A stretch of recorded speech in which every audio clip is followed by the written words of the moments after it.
Voici un tutoriel pour expliquer le fonctionnement d'Edmodo. Edmodo est le parfait outil pour utiliser dans votre classe avec vos élèves pour promouvoir la collaboration dans un environnement virtuel. La plupart des élèves sont habitués au fonctionnement de Facebook, Instagram et d'autres réseaux sociaux. Et Edmodo leur ressemble beaucoup. Pour commencer, il faut s'identifier. Comme nous sommes profs, nous cliquons sur Enseignant. Là, on va vous demander de remplir. Donc écrivez votre prénom, votre nom, votre adresse email et votre mot de passe. Ensuite, il faudra cocher vous acceptez les conditions d'utilisation et cocher s'inscrire. Maintenant, si je suis un élève, je vais bien sûr cliquer sur élève et je vais devoir écrire ici le code du groupe. Le code du groupe est donné par le professeur. Vous l'obtenez donc sur votre page Edmodo, je vous montrerai ça après. Sans ce code, l'enfant ne peut pas rejoindre son groupe, le groupe que vous avez créé pour lui. Je vais maintenant entrer sur ce site, après bien sûr avoir créé donc mon identifiant en tant qu'enseignant, etc. Donc je vais pouvoir me connecter. Donc là, nous sommes sur ma page. Comme vous constatez, cela ressemble beaucoup à un Facebook.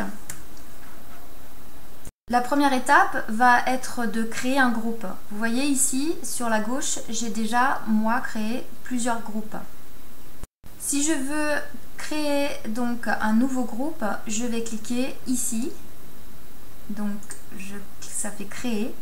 Et je vais donner un nom à mon groupe. Par exemple, je peux très bien décider d'avoir un groupe de lecteurs et je vais appeler par exemple groupe de lecteurs 1. Je choisis maintenant une classe, donc pour moi ça va être 4th grade. Je vais choisir donc le sujet, en l'occurrence on est dans le français, où est-ce que ça se trouve, donc le linguistique c'est le plus approprié. Ici donc lecture et maintenant je vais cliquer sur create. Là je sais pas pourquoi c'est écrit en anglais d'un seul coup. On me demande la taille de mon groupe, donc je vais faire des petits groupes. Donc ce groupe là sera un groupe de 5 élèves maximum, donc je vais mettre un à 5. Et là on me demande de décrire mon groupe. Donc je vais mettre un petit groupe de lecteurs avancés. Là, je clique donc sur Finish. Donc voici que j'ai un nouveau groupe qui s'appelle donc groupe de lecteurs numéro 1. Ici, à cet endroit-là, j'ai un code NFFTD2. C'est ce code que je vais donner à mon groupe d'élèves afin qu'ils puissent rejoindre ce groupe sur Edmodo. Maintenant, je vais vous parler des fonctions basiques d'Edmodo. Ici en haut, nous avons différentes tabulations. Alerte, devoir, questionnaire, sondage. Snapshot, c'est autre chose. C'est déjà beaucoup moins basique, donc je n'en parlerai pas dans ce tutoriel. Donc nous allons commencer par alerte. Et note aussi, bon, je reviendrai après. Alerte ici, donc je voudrais faire passer un message à mes élèves qui est un petit peu urgent et que je voudrais qu'ils voient. Donc par exemple, rappelez-vous, demain nous avons piscine, n'oubliez pas vos affaires.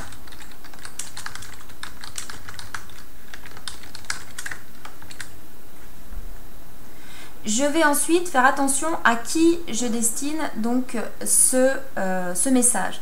En l'occurrence, bon, je viens de créer ce groupe de lecteurs numéro 1, mais ce n'est pas à ce groupe-là que je veux envoyer ce message. Donc je vais essayer de l'envoyer à ma classe qui s'appelle CM1B.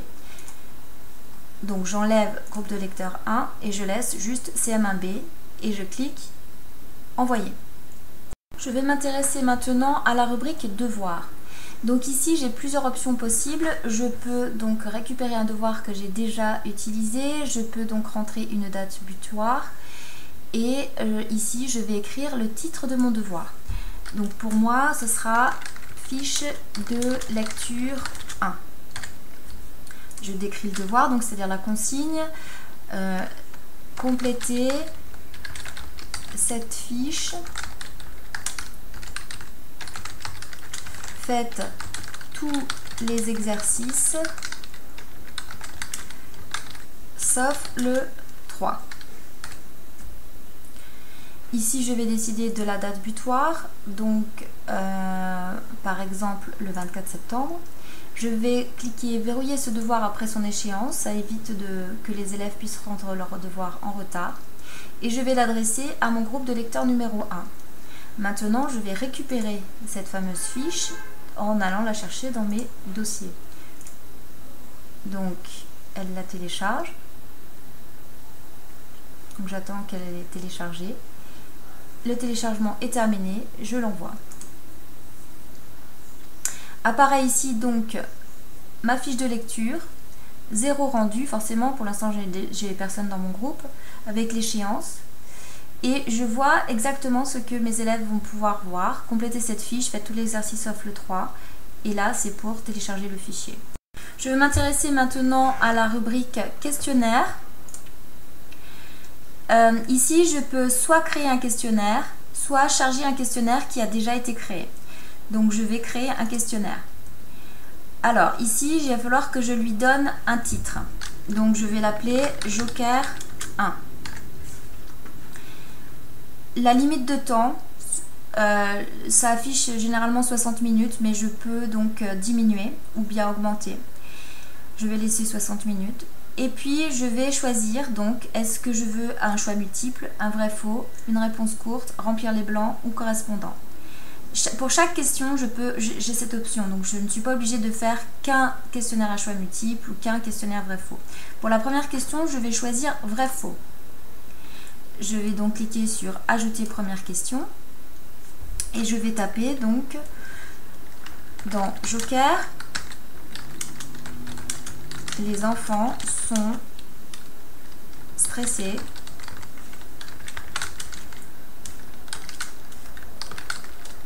de retourner à l'école. Et la réponse correcte est vraie. Donc, je vais ajouter une autre question. J'arrive à ma question numéro 2. Je vais choisir cette fois-ci un choix multiple. En quelle classe les enfants entrent-ils? Donc, réponse A, qui sera la réponse correcte, en CM2. Réponse B, je vais mettre en CM1. Et donc, j'ai envie d'avoir une troisième réponse, donc j'ai fait ajouter une réponse. Ils entrent en 6e.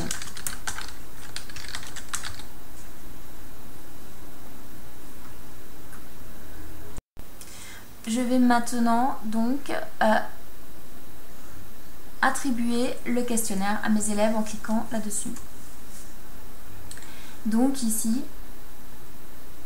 j'aperçois Joker 1 avec la date butoir et je décide à qui je l'envoie. Donc ici, c'est pour toute la classe. Donc c'est pour mon CM1 B.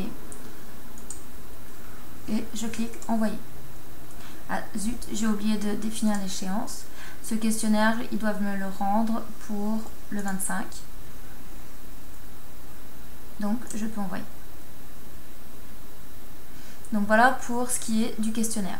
La dernière rubrique maintenant que je voudrais voir avec vous, c'est la rubrique sondage. Ici, je peux décider de poser une question à mes élèves. Avez-vous aimé la piscine avec Joe et Madame Baudard aujourd'hui. Donc réponse 1, oui. Réponse 2, non, pas du tout. Je peux aussi, là j'ai fait un oui-non, mais j'aurais pu faire d'autres types de réponses et avoir la possibilité dans ce cas-là d'ajouter même une réponse.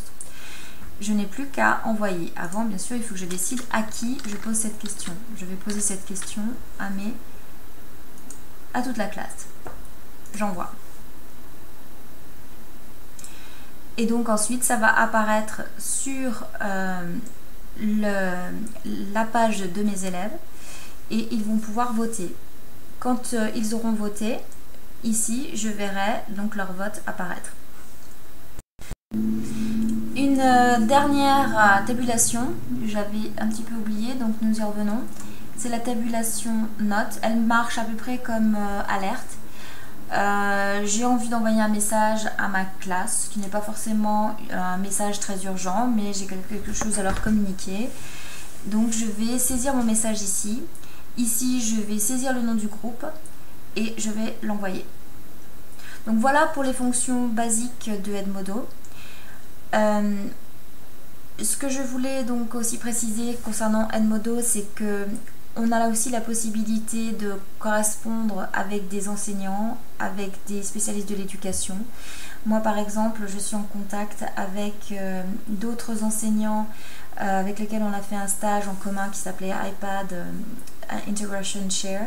Donc ce groupe d'enseignants communique à l'intérieur de ce groupe des idées, communiquent donc leurs expériences en classe concernant les iPads et échangent aussi des idées d'app. Donc ça c'est une autre fonction d'Edmodo, ça n'est pas simplement donc une communication avec nos élèves, c'est aussi une communication avec d'autres enseignants. De même, les parents peuvent être impliqués dans Edmodo. Sur chaque page d'enfants, il y a un code. Ce code, il suffit qu'ils le donnent à leurs parents et les parents peuvent ensuite se connecter de la même façon sur Edmodo et accéder à la page de leur enfant. Donc voilà, je vous remercie de m'avoir écouté, c'est la fin de ce tutoriel. Au revoir.